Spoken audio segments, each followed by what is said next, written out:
4 games left, and obviously they're going to keep getting bigger and bigger as you go down the stretch here. Is this an exciting time as a coach and a player? It is, and it's what guys want. And hopefully we'll have it's a little later start, but we need a packed house. This place makes a difference for our guys, and we've only got 80 minutes left in this arena with this team, and it's a special team, and I think if you look at the last game we played against these guys, it was, when you watch it back, it was a tremendous basketball game. I mean, the stuff that one team scored, made a run, the other team countered, and on and on and on all night long, all the way through overtime, and we hit a great shot off side inbounds to send it into overtime.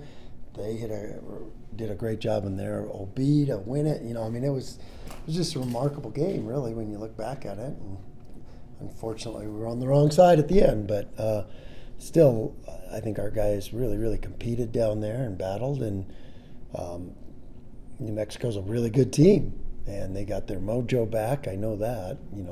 They were without House a couple of games. That's a big. It's like us. We've had to play without Shaver, and I think House is that kind of player for them, an energy guy, and sets up for a great college basketball night. And like I said, we need everybody to come out, and I know it's a little later than we want. We don't get a say in that. That's a television thing, but we need that atmosphere to be rocking. The students in particular, what do you think can be done? Look at the arena the other night, and it was pretty much completely full except the 2 strips at the top of the student section. How do you, I'm not asking you to rip on the students, but do you think you guys are doing a good enough job? What can be done? Why do you think more students aren't choosing to come out to the games? I don't know. I've been here a long time, and I've spent a lot of time on that to try to do it. And I think we have more of an infrastructure of people that do that now, so I haven't had to spend all my time on that or doing that. But the students make a huge difference, and we got great, we've had some great student sections, and we've had some historic ones, where there's 2,500 students. I think back to one of the San Diego State games that, I think the top 10 student sections in the history of this building have been in the last 10 years or so. So, there's big progress, and I'd like it to be crazy that way every night, because the students make the biggest difference. Yeah, you guys have defended the threes, really well for most of the season. The last 3 games, though, that you allowed at least 8 in each of the last 3 games, and opponents are shooting about 50% on a pretty high volume. What do you think about the way you guys have defended? Is it guys making shots? Can you guys do better? I think the hard part to answer that question, it's a little bit of everything you just said. Sometimes, you look at like UNLV, for example, the last 3 they made, you couldn't have defended it much better. If you would have, you probably would have fouled them, And but that's not always the case. It's not one or the other, And then you look at some of the ones that we gave up. Colorado State jumps out at me where, fatigue maybe was our factor, and there was a guy just standing there licking his fingers and then shooting it, it was that wide open. So different ones on different things. And, and then UNLV put so much pressure on you with their drives that can open up some threes. And so, we need to keep doing better at it and keep getting better at it. But sometimes it is nights where guys just make them. We've all seen those nights, and we've had guys that do that, where it doesn't matter how you guard them, they make them. But, the thing that if you're a good defensive team over the course of a season, it'll pan out for you. But, we have to keep finding ways to get better, and to defend the three is important. Buzo only had 2 points, but just watching the game, it seemed like he was so active on defense. Yeah. Making a big thing. Were you kind of pleased that, despite some of the offensive struggles, that he was still making an impact on because, that's a growth, and that's just basketball too. And that's what guys have to, now he has to get more comfortable of that happens sometimes, where you just got to keep plugging away, keep going, don't get frustrated. But what he gave us defensively and energy-wise was huge, and that was important because, they're a team that if they start seeing holes and think they can drive by you, they would have. Why do you think Lucas has made such an impact these last 2 games? I don't know. I think that's one of those sports psychology questions that you just don't know what clicks and what, but it's almost like a pitcher. I just don't want to talk about it. I just want to let him be and let's keep doing what we're doing. Last game against New Mexico, they hit 12 of 16 shots, I think, to finish regulation. A lot of those elbow jumpers. They're the masters. I'm sorry to interrupt. I keep doing that, but before you go on to the rest of that. Well, you know what I'm going to ask, I guess. What is it about that shot in Mashburn, and how do you defend that better? He's probably one of those guys that he gets to those spots. It just seems so automatic. It's unbelievable. And if you watched his clips or if you watched him throughout the year, it's just remarkable how good he is at that shot. It's crazy. And it's a phenomenon. And that's why he's a great player, because he has great players have unstoppable shots. And so when you say that about somebody, then it's just a matter of trying to limit those, and it's easier said than done. It's one of those deals where everybody knew Kareem was going to shoot the sky hook, but good luck stopping it, right? The challenge is New Mexico with their 2 big guys. I mean, looking around the league, and most seem to have one guy that might be good size, and you got a lot of 4 guards chasing around. But I think they present different issues with Alec and Desmond. Oh yeah, no doubt about it. And you saw what happened, what they did the last game, and and what they did to us down in certain big stretches. But they're 2 great players and a lot different than each other, but they complement each other. And I think their team's a little bit like ours in the fact that they've got really, really nice pieces that blend together well, and those nice pieces all on their own are just unbelievably good. What Dese did that last game, wow. Against San Jose, who has really good big guys. So it's just impressive. And, then they got a bunch of guys that are like that. And, we talked about House Mashburn and, Alec and, Johnson. And, I mean, they just on and on. They got a lot of good players. I think their team is similar to us that way, where, they got a lot of good pieces that fit together really nicely. How are they different with House? Oh, completely. Because I think those guards are a complement to each other because, House is emotional. It seems like he's an emotional leader and plays to the energy of the crowds, and he's fearless. I think Mashburn's a little more reserved, and so they just complement each other so well. And they're both fearless. Like I said, they're both shot makers, ballers. No other way to describe it. But they're not the only ones. They got some other guys that are shot makers from the guard spot too that can mess up a game. You mentioned the crowd.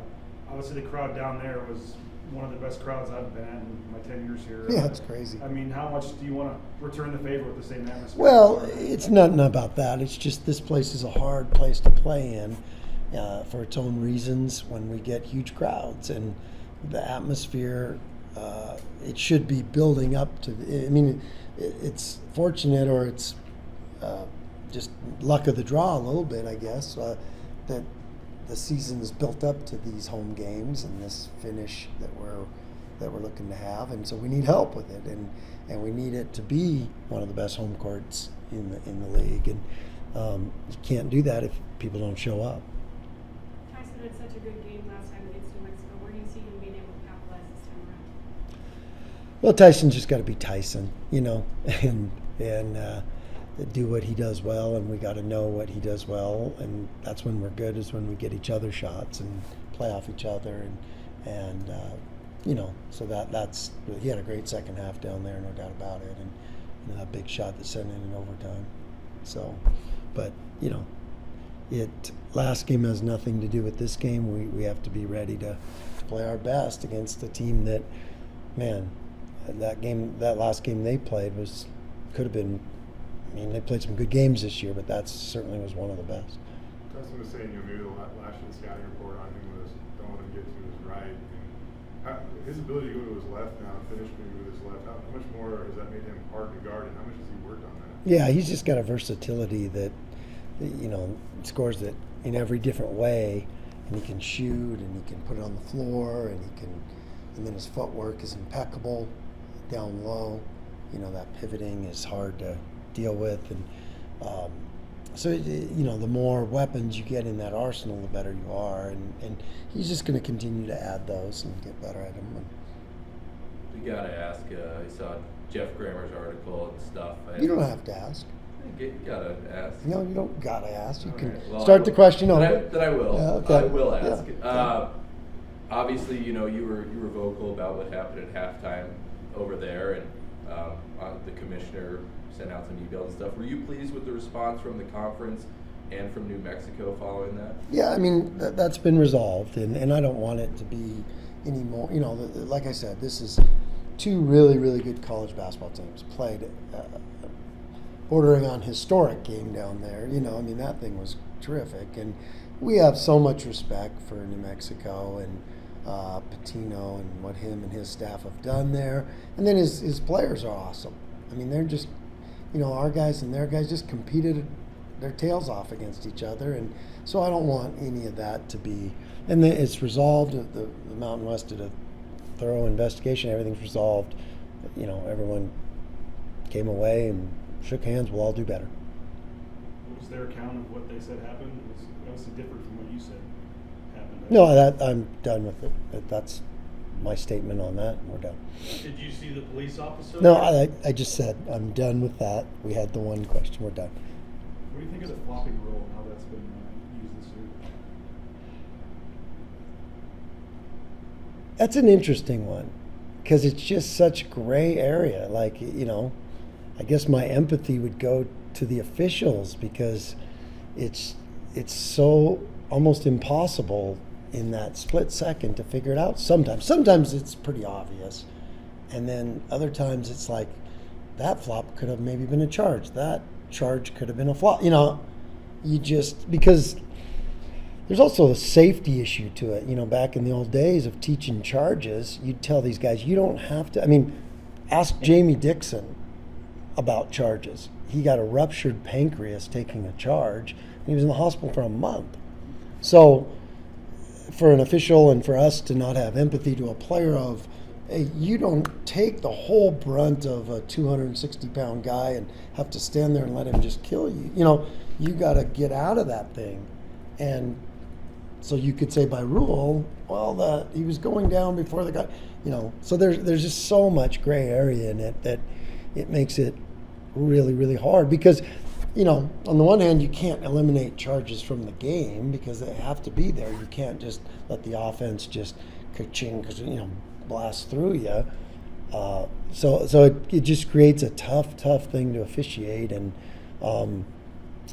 but I think it has great intention, and it has. You don't see as much as you used to. You don't see as much flopping. So the intent of the rule was to get that out of the game, to stop trying to trick the officials. And I've seen it affect some players that are notorious for flopping that maybe aren't doing it as much.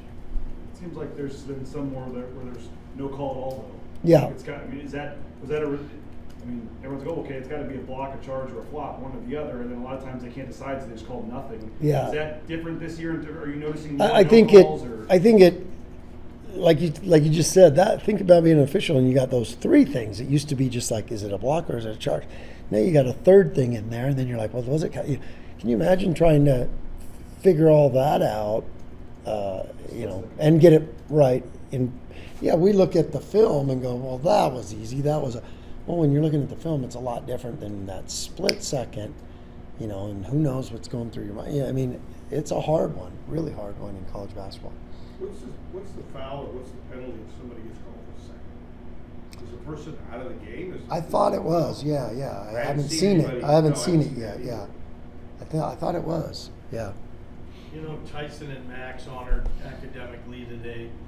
Do you guys give, within the building, is that just as important as saying player of the week on the floor? How do you and your staff do that when it comes to that's a good question. That's how we do anything is how we do everything. And we want, I always tell these guys when we first get them is I've never seen a guy that's, I mean, you might not be gifted as you are in basketball in the classroom, but you can certainly work as hard. You can certainly care about it. And you can't just be, I'm going to be a great detail guy and I'm going to take care of my business on the basketball court, but I'm not going to do it over here.